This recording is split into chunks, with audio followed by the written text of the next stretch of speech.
So, Boy Kalikot Moro Vlog po for another DIY. So, tingnan nyo yung kaso ng radiator natin, ng Corolla. Grabe. Sobrang dumi. Kaya pala, medyo mahina yung cooling ng kung minsan tumataas yung yung heat niya, yung init niya. Kasi sobrang dumi na. Second hand kasi to, or third hand na siguro, numatik sa akin to. Yun. Siguro ginagamit nila dito is sa tubig. Merong history na tubig kasi tingnan nyo yung mga rust. Yan. Tubig lang ginagamit nila instead of coolant. Kaya pag nag-overheat, tingnan nyo yung namumuong mga molds. So, grabe, malala. Titigas, no? Tubig to. Yan. Yan yung tendency. Yan yung sitwasyon kanina dito. Kaya lang, eto sa top to. Nalinis ko na. Yan. So, I decided na tanggalin na lang itong sa tanggalin itong sa ilalim na part. Buti na lang, oh. Grabe, oh. Ang lala. Yan. So, iisa-isahan natin itong lilinisin. Yan. Gagawin natin ngayon.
Natin kung tumagos. Ito barado. Diba?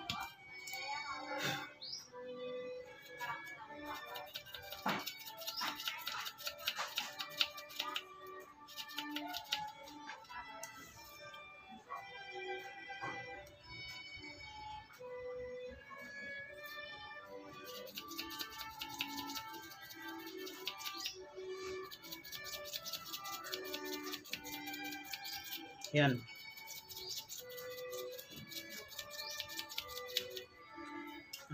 Sentid na makakapasok.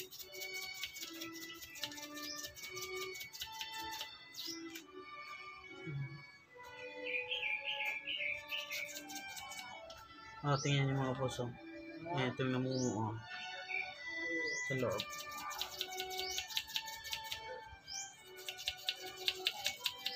Tingnan niyo yung lumalabas na kalawang.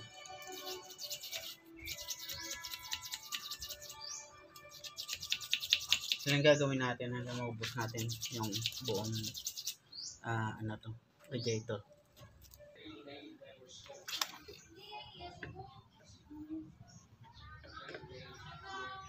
So binabalik na natin yung ano boss, mga ang cover.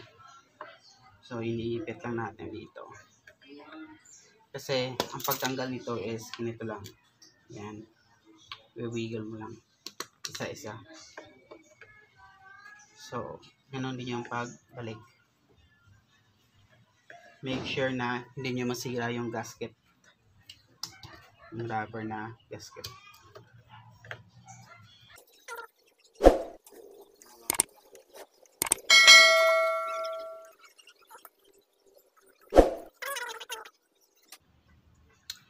Alright, so naikabit na natin mga boss. Pang itaas at pang ilalim. Ngayon, i-leak test natin. Tingnan natin kung may leak siya. So, tatakpan ko lang dito and then bubuhusan natin dito ng tubig.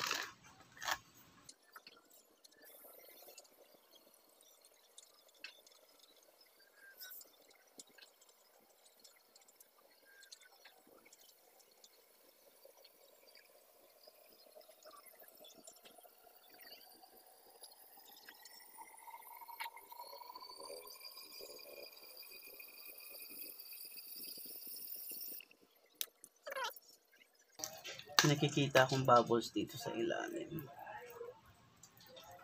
Yan. Tsaka, yan din dyan sa ilalim. So,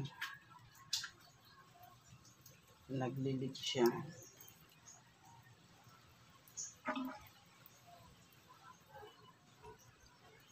So, naglilig sa itaas. I mean, sa ibaba, pero sa itaas, wala. Check natin ulit. So, pang itaas.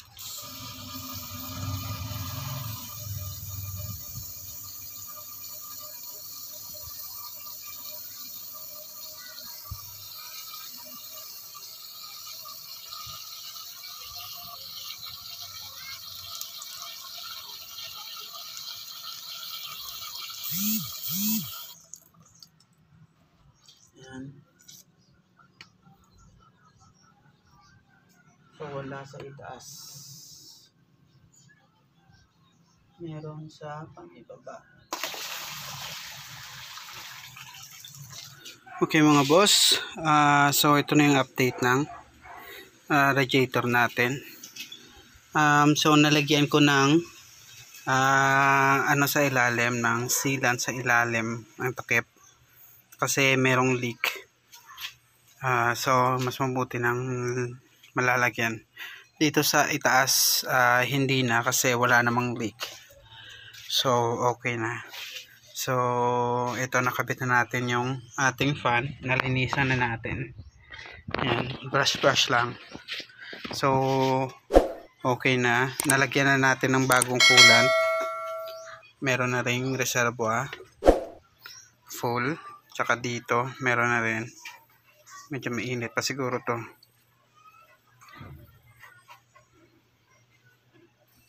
Medyo mainit pa. Baka bumulwak. Anyway, nalagyan na natin to. So, ang next project natin is bibili tayo ng thermostat at saka thermo switch. Kasi ito naka-automatic on to eh. I mean, pag on mo, diretso siya sa battery. Diretso sa ignition switch. So, pag on mo, maandar siya kagad. So, ang gagawin natin dito is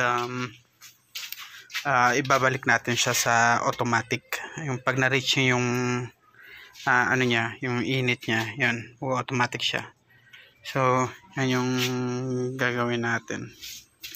Tsaka, bibili tayo ng bagong shock kasi hindi pa tayong tabingi yung ano, yung front natin. Mas mababa dito sa driver seat kumpara dito sa passenger. So, sabi sa akin ng ganan ko, yung kinunan ko nito, yung napalitan lang daw is yung driver seat at hindi napalitan yung dito sa napalitan nila sa passenger seat na shock at tinapalitan dito sa driver seat. So, bibili tayo ng 2 sets na lang bago para wala ng problema, para pantay na.